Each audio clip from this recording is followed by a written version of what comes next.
Hello friends, இன்றைக்கி நம்ம ரீசெண்டாக விஜய் சேதுபதி சார் நடித்து ரிலீஸாக இருக்கக்கூடிய மகாராஜா படம் எப்படி இருக்குன்னு சின்னதாக ஒரு ரிவ்யூ பார்த்துடலாம். படம் பார்த்த ஒவ்வொருத்தருக்கும் ஒவ்வொரு கருத்து இருக்கும். என்னோட கருத்து என்னன்னு நான் சொல்கிறேன், உங்களுடைய கருத்து என்னன்னு படம் பார்த்த ஒவ்வொருத்தரும் கமெண்ட் பண்ணுங்கள். சென்னையில் கே நகரில் சலூன் கடை வச்சிருக்கக்கூடிய மகாராஜா தன்னோட பொண்ணான ஜோதி கூட பள்ளிக்கரணையில் வாழ்ந்துகிட்டு இருக்காரு. ஒரு நாள் போலீஸ் ஸ்டேஷன் போன மகாராஜா தான் வீட்டில் இருந்த லட்சுமி திருடு போயிடுச்சுன்னு ஸ்போர்ட்ஸ் கேம்ப் இருக்கிற தன்னை பொண்ணு திரும்பி வரதுக்குள்ளே லட்சுமி எப்படியாவது கண்டுபிடிச்சி கொடுக்கணும் போலீஸ் ஸ்டேஷனில் கம்ப்ளைண்ட் பண்ணுறாரு. இங்கே லட்சுமின்னு அவர் எதை சொல்ல வராருங்கிறத படத்தில் பார்க்கும்போது நல்ல ட்விஸ்ட்டாக இருக்கும். அதை நான் ஸ்பாயில் பண்ண வருமானே நீங்கள் படத்தை பார்த்து தெரிஞ்சுக்கோங்க. லட்சுமியை கண்டுபிடிக்கிறதுக்காக மகாராஜாவுக்கு போலீஸ் ஹெல்ப் பண்ணாங்களா, உண்மையாகவே மகாராஜா வீட்டில் நடந்தது என்ன, வீடு புகுந்து கொள்ளையடிக்கக்கூடிய கும்பலுக்கும் மகாராஜாவுக்கு என்ன சம்பந்தங்கிறது தான் இந்த படத்தோடைய ஒன்லைன்.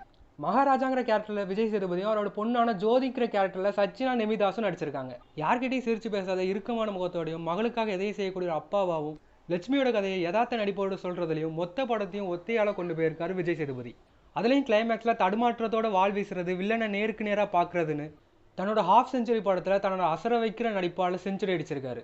திருட போன வீட்டிலேயே சமைச்சு சாப்பிட்றது, தன்னுடைய கூட்டாளிங்க செக்ஷுவல் அபியூஸ் பண்ணும்போது அது கண்டுக்காமல் இருக்கிறதுன்னு ஒரு கொடூரமான வில்லனா ஒரு பக்கமும், எலக்ட்ரிக்கல் கடையில் வேலை பார்த்து குழந்தைக்காக எதையும் செய்யக்கூடிய ஒரு அப்பாவா இன்னொரு பக்கமும்னு விஜய் சேதுபதிக்கு ஆக்டிங்கில் டஃப் கொடுத்துருக்காரு அனுராக் காஷ்யப். அனுராக் காஷ்யப் ஆக்டிங்கில் எந்த ஒரு குறையும் சொல்ல முடியாத மாதிரி பெர்ஃபார்ம் பண்ணியிருந்தாலும் மூவி டீம் கொஞ்சம் டப்பிங்கில் கவனம் செலுத்தியிருக்கலாம். எது சரி எது தப்புன்னு முடிவெடுக்க முடியாமல் குழப்பமான சூழ்நிலையில் மாட்டிகிட்டு இருக்கக்கூடிய இன்ஸ்பெக்டர் கேரக்டரில் ரொம்ப நல்லா பெர்ஃபார்ம் பண்ணியிருக்காரு நட்டி.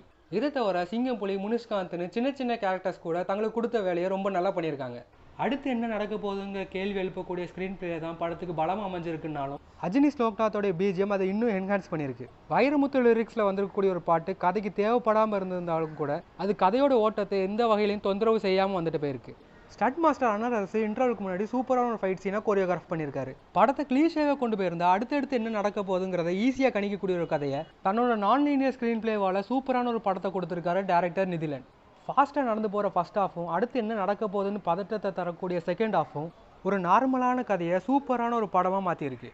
மொத்தத்தில் படத்தை ஒன்லைனில் சொல்லணும்னா இந்த வருஷத்தில் ரொம்ப பெரிய ஒரு பிளாக் பஸ்டராக வர வேண்டிய ஒரு படம். ஆனால் ஆடியன்ஸ் என்ன பண்ண போகிறாங்கன்னு தான் தெரியல.